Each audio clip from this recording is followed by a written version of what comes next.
Assalamualaikum warahmatullahi wabarakatuh. Selamat berjumpa kembali untuk anak-anakku kelas 8 MTS NU Demak.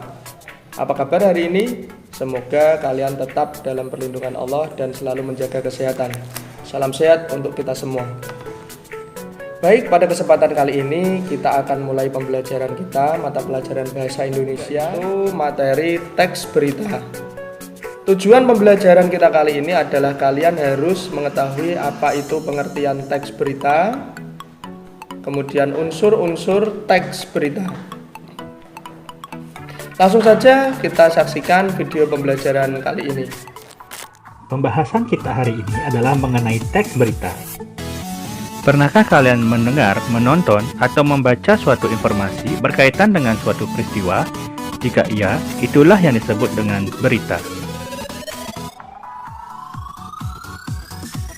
Teks berita terkandung di dalam materi Bahasa Indonesia kelas 8. Pada era globalisasi saat ini, hampir setiap hari di media sosial atau di media massa manapun, berita sudah merupakan konsumsi sehari-hari. Oleh karena itu, kita harus benar-benar bijak dalam menyaring berita. Apakah berita itu bersifat hoax atau bersifat sebuah fakta? Sehingga kita tidak mudah untuk menyebarkannya melalui media sosial. Oke, yang pertama, di sini saya akan menjelaskan tentang pengertian teks berita.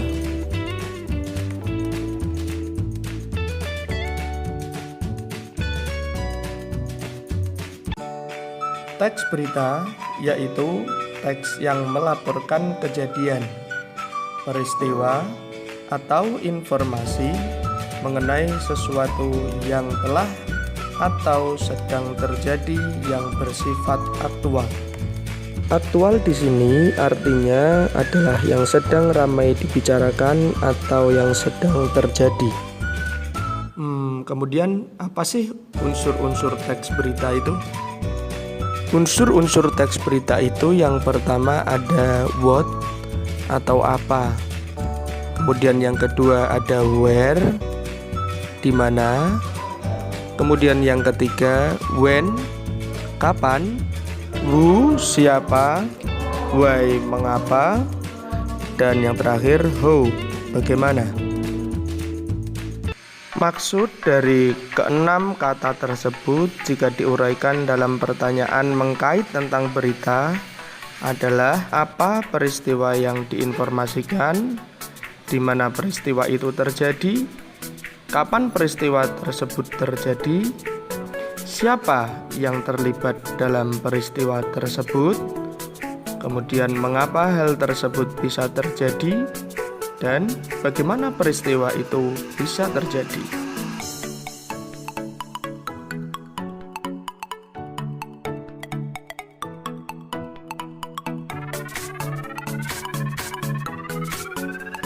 Oke, selanjutnya di dalam bahasa Inggris, unsur-unsur tersebut dikenal dengan unsur 5W plus 1H.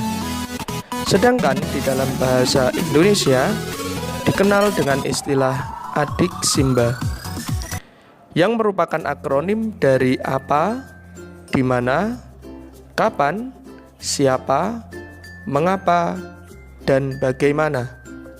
Hal ini digunakan untuk memudahkan kita memahami dan mengingat unsur-unsur berita. Berikutnya, media untuk berita. Penyampaian berita bisa dilakukan yang pertama secara lisan, yaitu sering kita dengar melalui radio atau kita lihat di televisi. Yang kedua, secara tulisan. Dapat kita baca di media cetak seperti buku, koran, majalah, dan lain-lain. Adapun manfaat serta penjelasan materi teks berita yang lain Bisa lebih lanjut dilihat dari dalam buku modul Bahasa Indonesia kelas 8 yang kemarin sudah dibagikan. Sebagai tindak lanjut materi teks berita kali ini, ada tugas yang harus kalian kerjakan dengan mengklik link yang ada di dalam kolom tersebut. Demikian pembelajaran teks berita kali ini. Dan apabila ada yang masih belum paham mengenai materi yang Bapak sampaikan, boleh bertanya melalui grup WA kelas. Kurang lebihnya mohon maaf. Sekian, wassalamualaikum warahmatullahi wabarakatuh.